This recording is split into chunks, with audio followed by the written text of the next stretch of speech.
गुरु की जो महिमा है वो भगवान से भी ज्यादा बढ़कर बताई जाती है। लेकिन आज की जो कहानी मैं आपको सुनाने जा रहा हूं, इस कहानी को सुनने के बाद शायद आप लोगों को भी गुस्सा आने लगेगा। आप लोग भी सोचने पे मजबूर हो जाएंगे, क्योंकि बात ही कुछ आज की ऐसी है। एक पिता है जो अपने बेटे को बड़ा होकर कुछ बनता देखना चाहता है, अपने बेटे के हर सपने को पूरा करना चाहता है। इसलिए कक्षा 5 से ही वो अपने बच्चे के लिए एक होम ट्यूशन लगवा देता है, ताकि टीचर उसको घर पे आए और उसे पढ़ाए और उस पर ज्यादा ध्यान दे पाए। लेकिन शुरू से ही इस टीचर की इस बच्चे को लेकर नीयत जो होती है वो बहुत खराब होती है। जब वो बच्चा 12 या 13 साल के आसपास का होता है तो उसके साथ वो जो महिला टीचर होती है वो उसके साथ शारीरिक संबंध बनाने लगती है और उसे अपनी तरफ आकर्षित करने लगती है। और इस तरीके से लगातार ये सब चलता रहता है। और हद तो तब हो जाती है जब वो महिला टीचर उसे लेकर भाग जाती है। जब पुलिस इसे पकड़ के ले आती है तो पता चलता है कि शिक्षिका 5 महीने की गर्भवती है, और ये दावा कर रही है कि ये गर्भवती इसलिए हुई है क्योंकि इस बच्चे ने ही इसे गर्भवती किया है। इस घटनाक्रम का जब खुलासा होता है तो लोगों को यहाँ पर यकीन नहीं हो रहा था कि इसी शिक्षिका ने इतने पवित्र रिश्ते को अपवित्र करके रख दिया है। नमस्कार, मैं मुकेश। आज की जो सच्ची घटना मैं आपको सुनाने जा रहा हूँ, ये सच्ची घटना है गुजरात प्रदेश के जिला सूरत की। दरअसल 30 अप्रैल 2025 की सुबह 4 बजे के आसपास गुजरात पुलिस को एक सूचना मिलती है कि आपको जिसकी तलाश है वो गुजरात राजस्थान के बॉर्डर पर एक रतनपुर जगह लगती है।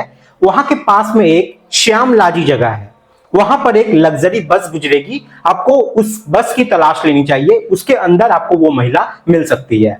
अब पुलिस ने इस सूचना को गंभीरता से लिया और उसके बाद फिर पुलिस ने घेराबंदी की, और घेराबंदी करने के बाद वहां पर पहुंच जाती है। 30 अप्रैल 2025 की सुबह लगभग 4 बजे या 4:30 बजे के आसपास का वक्त रहा होगा। एक लग्जरी बस आ रही थी। बस जैसे ही आई उसे रुकवाया जाता है। रुकवाने के बाद एक एक यात्री, एक एक मुसाफिर को देखा जाता है, लेकिन पहली बस के अंदर कुछ नहीं मिलता है पुलिस को। पुलिस वाले कहते हैं कि शायद सूचना गलत मिली होगी।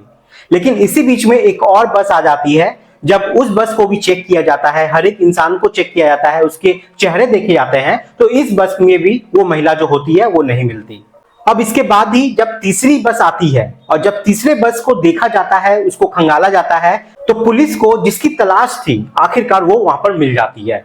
दरअसल 23 साल की एक लड़की है जो कि पेशे से शिक्षिका है, टीचर है।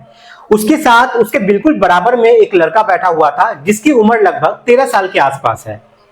पुलिस ने उन दोनों को हिरासत में लिया और हिरासत में लेने के बाद जब उनसे पूछताछ होती है और जो कहानी सामने आती है वो वाकई अपने आप में चौंकाने वाला होता है। दरअसल 25 अप्रैल 2025 की ये बात है। एक व्यापारी अपने 13 साल के लड़के का इंतजार कर रहा था। उसका बच्चा घर से ट्यूशन पढ़ने के लिए निकला हुआ था, लेकिन कई घंटे बीत जाते हैं, उसका बेटा जो है वो लौटकर नहीं आता है। जब बेटा वापस लौटकर नहीं आता है तो घर वाले, परिवार वाले यहाँ पे परेशान हो जाते हैं, उसको ढूंढने लगते हैं, तलाश करने लगते हैं। लेकिन जहां जहां वो जाते थे वहां वहां सभी से वो पूछते थे कि तुमने क्या हमारे बेटे को देखा है, लेकिन वहां पे किसी ने भी उनके बेटे के बारे में कोई जानकारी नहीं दे पाते हैं। अब घर वालों ने सीसीटीवी कैमरा देखा, उस सोसाइटी का जो सीसीटीवी कैमरा था उसको देखा। उसी से पता चलता है कि बेटा तो यहां से गायब हो चुका है, भाग चुका है। तभी वहां पर पुलिस के पास वो जाते हैं और पुलिस इस मामले को गंभीरता से लेती है। अब पुलिस यहाँ पर उस 13 साल के लड़की को पढ़ाने वाली जो टीचर होती है उसके घर पे जाते हैं, तो पता चलता है कि टीचर तो घर पे है ही नहीं और 13 साल का वो लड़का भी वहां पे घर पे नहीं था। अब इसके आगे की कहानी, जब ये ट्यूशन टीचर जब पकड़ी जाती है उसके बाद टीचर से पूछा जाता है कि आखिरकार मामला क्या है, सच सच बताओ। तो वो जो बोलती है, वो जो सुनाती है, वो सुनने के बाद हर किसी के रोंगटे खड़े हो जाते हैं। दरअसल बात ही कुछ ऐसी होती है। वो कहती है कि मैं इस लड़के के बच्चे की मां बनने वाली हूं, और ये सुनते ही सबका सर चकरा जाता है वहां पे। वो कहती है कि मेरे पेट में इस 13 साल के बच्चे का बच्चा पल रहा है। शुरुआत में लग रहा था कि वो झूठ बोल रही है, लेकिन जब इसका मेडिकल परीक्षण कराया जाता है तो मेडिकल परीक्षण में पता चलता है कि 5 महीने और 4 दिन की ये गर्भवती है। अब पुलिस ने इस लड़के से और उस बच्चे से अलग अलग बातचीत की, फिर इन दोनों के साथ साथ बैठाकर एक साथ बात की। तो जो बात सामने आती है उसको सुनने के बाद हैरानी होगी आपको भी। दरअसल ये लड़का कक्षा 5 में पढ़ रहा था। ये लड़की भी उसी सोसाइटी में रहती थी जिस सोसाइटी में ये लड़का रहा करता था। तो परिवार वालों को एक ट्यूशन टीचर की जरूरत थी, और इसके लिए किसी ने बताया कि उसके पास एक लड़की रहती है, आप उससे ट्यूशन क्यों नहीं पढ़वा लेते हो। अब ये लड़की घर पे आने लगती है और बच्चे को पढ़ाने लगती है। अब जैसे जैसे वक्त आगे बढ़ रहा था वैसे वैसे बच्चों की तादाद भी जो है वो भी बढ़ने लगती है, यानी कि अब इसके घर में और बहुत सारे बच्चे यहाँ पे पढ़ने लगते हैं। तभी इस लेडी शिक्षिका ने कहा कि मैं इस बच्चे को यहाँ पर अब नहीं पढ़ा सकती, अगर आपको कोई ऐतराज ना हो तो क्या मैं इन सबको अपने घर पे ले जाऊं और वहां पे पढ़ाऊंगी। परिवार वालों ने कहा कि हमें कोई ऐतराज नहीं है, आप इसे जहां पर ले जाए और वहां पे पढ़ाएं। अब टीचर ने क्या किया कि उन बच्चों को अपने घर पे ले जाकर पढ़ाना शुरू कर दिया और धीरे धीरे इस तरीके से वक्त जो है वो आगे बढ़ने लगता है। वो लड़का 5वीं, 6ठी, 7वीं और अब 8वीं कक्षा में वो पहुंच जाता है। अब धीरे धीरे वहां से बच्चों की संख्या जो है वो कम होने लगती है। अब था तो सिर्फ यही लड़का जो कि 13 साल का होता है और जो मैडम है वो इसे अब ट्यूशन वहां पे अकेले पढ़ाया करती थी। जब जब इस मैडम को मौका मिलता था तब तब उस लड़के पर वो डोरे डाला करती थी, तब तब वो उसको अपनी तरफ आकर्षित किया करती थी। उसे जब भी मौका मिलता था वो उसे अपने कमरे में बंद कर दिया करती थी और साथ में वो दोनों शारीरिक संबंध भी बनाते थे। इस तरह से करते करते वक्त आगे बढ़ने लगता है। इधर जो लड़की है उसकी उम्र भी बढ़ रही थी, यानी कि लगभग 23 साल के आसपास उसकी जो उम्र है वो हो चुकी थी। घर वाले कहते हैं कि तुम शादी क्यों नहीं करती हो, अब शादी कर लो, तुम्हारी उम्र हो रही है। लेकिन लड़की यहाँ पे साफ साफ इनकार कर देती है। उधर लड़के का मन अब पढ़ाई में हटने लगा था, इसलिए घर वाले कह रहे थे कि अब तुम ट्यूशन वहां पे छोड़ दो, कहीं दूसरी जगह पे लग जाओ। लेकिन लड़का कहता है कि मैं तो वहीं पे ट्यूशन पढ़ने जाऊंगा। दरअसल मैडम ने उस लड़की पर कुछ ऐसा जादू कर दिया था अपनी जवानी का कि वो मैडम को भूल नहीं पा रहा था, छोड़ नहीं पा रहा था और उसको उस मैडम की लत लग गई थी। अब वो लड़की यानी कि टीचर के घर वाले हो या फिर लड़के के घर वाले हो, ये दोनों अब नहीं चाहते थे कि ये दोनों अब आपस में मिले। लेकिन एक दिन मौका पाते ही उस टीचर ने जो किया वो वाकई अपने आप में बहुत खौफनाक था। वो मौका पाते ही उस लड़के से कहती है कि अब की बार तुम जब भी मेरे घर पे आओगे तो अपने कुछ कपड़े वगैरह लेते हुए आना, अब यहां से हम कहीं दूर चले जाएंगे।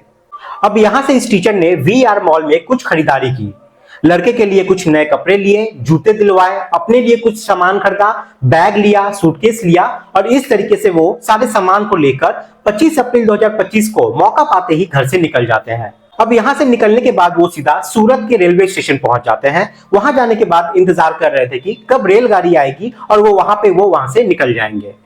लेकिन तभी टीचर ने सोचा कि अगर यहां से ट्रेन से जाते हैं तो जरूर पकड़े जा सकते हैं, इसलिए हम रास्ता बदल बदल के जाना होगा।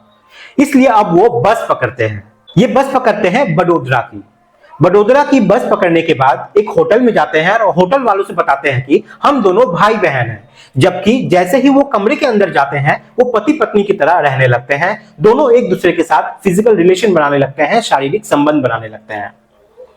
रात भर होटल में रुकने के बाद अब ये यहाँ से अहमदाबाद की तरफ जाते हैं और अहमदाबाद में एक जगह लगती है काकड़िया झील।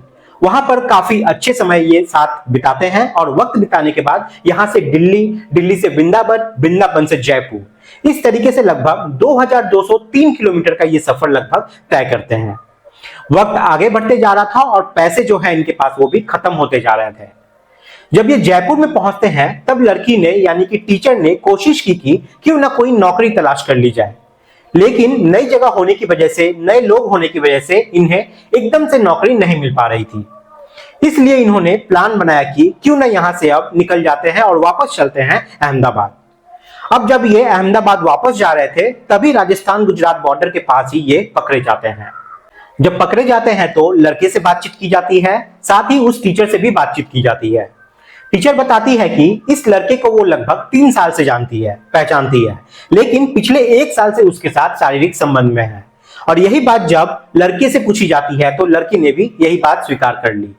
उनकी बातचीत से ऐसा लग रहा था कि कोई यहाँ पर जबरदस्ती नहीं हुई थी, कोई यहाँ पे जिद नहीं किया गया था, किसी ने यहाँ पर किसी को फोर्स भी नहीं किया था। यहाँ पे जो भी वो कर रहे थे वो सब एक दूसरे की मर्जी से कर रहे थे। लेकिन उस लड़के की उम्र जो होती है वो 18 साल अभी पूरी नहीं हुई थी, इसलिए कानून इस बात की कोई इजाजत नहीं देता है।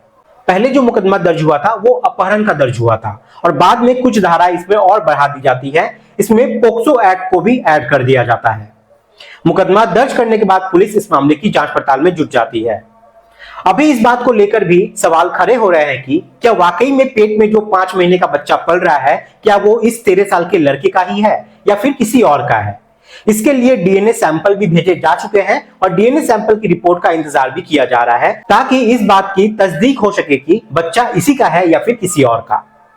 जब डॉक्टरों से जब मीडिया वालों ने बातचीत की और पूछा कि क्या ये 13 साल का बच्चा इस महिला को, इस शिक्षक को प्रेग्नेंट कर सकता है, तो वो कहते हैं कि अगर इस बच्चे के अंदर शुक्राणु बन रहे होंगे यानी कि स्पर्म बन रहा होगा तो वाकई ये उनको कर सकता है प्रेग्नेंट।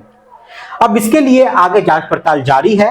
पुलिस ने एफआईआर दर्ज कर ली है, महिला शिक्षक को गिरफ्तार कर लिया गया है और जेल भेज दिया गया है और उस लड़के के साथ अभी कुछ काउंसलिंग वगैरह की जा रही है ताकि उसके दिमाग पर, उसके मन पर जो कुछ विपरीत प्रभाव पड़ा हुआ है उसको ठीक किया जा सके। लेकिन शिक्षिका ने जो किया है वो वाकई अपने आप में शर्मनाक है, भयानक है, सोचने पर मजबूर कर रहा है कि सबसे ज्यादा महफूज जगह जो बताई जाती है वो स्कूल या कॉलेज को बताई जाती है। वहां भेजने के बाद कोई भी माँ बाप बेफिक्र हो जाते हैं। ट्यूशन टीचर के पास अगर बच्चे को भेजा जाता है तो वहां भी माँ बाप एकदम बेफिक्र हो जाते हैं। लेकिन अगर ट्यूशन टीचर या स्कूल कॉलेजों में इस तरह की घटनाएं अगर आपको देखने को, सुनने को मिलेगी तो माँ बाप का भी एकदम से यहाँ पर जो कलेजा है वो कमजोर पड़ जाएगा, वो भी डरने लगेंगे और अपने बच्चे को भेजे या नहीं भेजे ये सोचने पर मजबूर हो जाएंगे। दोस्तों, इसलिए अपने बच्चे से हमेशा बातचीत करते रहें, कहीं कोई उनके साथ बैड टच तो नहीं कर रहा। इसलिए अपने बच्चे से बिल्कुल नजदीक जाकर उससे अपनापन जाहिर करते हुए उनके मन की कुछ चीजों को टकोलते रहें, पूछते रहें, ताकि वो आपको अपने दिल की बातें, अपने मन की बातें आपसे शेयर करते रहें, ताकि उनके साथ भविष्य में कुछ इस तरीके की जो घटना है वो ना हो पाए जैसे कि गुजरात में, सूरत में ये घटना हुई है। तो दोस्तों, इस वीडियो को बनाने का उद्देश्य किसी को परेशान करना नहीं है, किसी का दिल दुखाना नहीं है, बल्कि आपको जागरूक करना है, आपको सचेत करना है। आप लोग भी अपना ख्याल रखें, सुरक्षित रहें। जय हिंद, जय भारत।